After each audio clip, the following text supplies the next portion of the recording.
To truly understand the story of Mary, we have to look beyond the serene statues and ancient paintings. We need to step into the spiritual and political minefield of first-century Judea.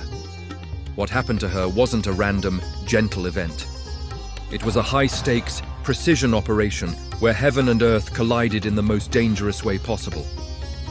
This is the untold story, the spiritual technology, and the raw human reality behind Mary's selection. Many assume Mary was chosen by chance, a lucky girl from a small town. But ancient texts and mystical traditions tell a different story. They suggest she was the culmination of a meticulously prepared lineage. Yes, she was from the house of David, but there was something deeper. It said that Mary was the first human to be spiritually cleansed ahead of schedule. She wasn't just any woman. Her spiritual framework was sealed at her conception, blocking any interference from the forces of darkness. She was, in essence, a perfect vessel prepared generations in advance. And then there's the location, Nazareth, a tiny, insignificant village, a blind spot for the great powers of the world. As the saying went, can anything good come out of Nazareth? This was precisely the point. Choosing a young woman from a place no one cared about was the perfect strategy. It allowed the most important birth in history to fly completely under the radar of the watchful Roman Empire and the corrupt temple priests. It was a divine act of camouflage. Now, let's talk about the Annunciation. Most paintings depict a calm angel delivering a peaceful message, but the original texts describe something far more intense, almost violent. The Greek word used for Gabriel's appearance suggests a feeling of absolute terror. An encounter with a being from another dimension isn't a gentle whisper. It's a reality-shattering event. Mary didn't just hear a voice. Her very being was hit with a frequency of light that fundamentally altered her spiritual DNA. It was a cosmic upgrade, preparing her for the impossible. This brings us to the most dangerous moment in the history of the universe. God didn't force this upon her. He asked for her permission. In that moment, Mary, a teenage girl, held the entire plan of salvation in her hands. She had the power to say no. If she had, the story we know would have been erased.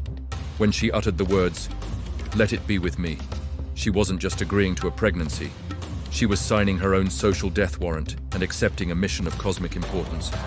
Here's where the spiritual mechanics get fascinating. The early church fathers called Mary the new Ark of the Covenant. Think about what that means. According to the law of Moses, the original ark was so saturated with God's power that anyone who touched it improperly would be instantly disintegrated. It was pure, unfiltered divine energy. By agreeing to carry Jesus, Mary was transforming her finite human body into a living ark, containing an infinite energy source. For 9 months, she wasn't just gestating a baby. She was undergoing a constant molecular transformation.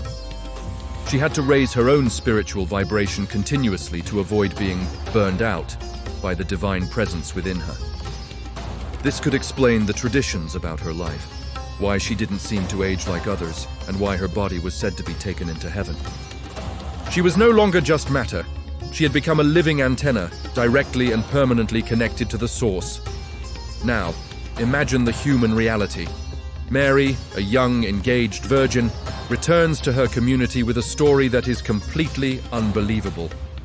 According to the Jewish law of the time, an engaged woman found pregnant by someone other than her fiancé could be publicly stoned to death. She knew this. She accepted the risk of a brutal execution and total social rejection. Even her fiancé, Joseph, planned to quietly break the engagement.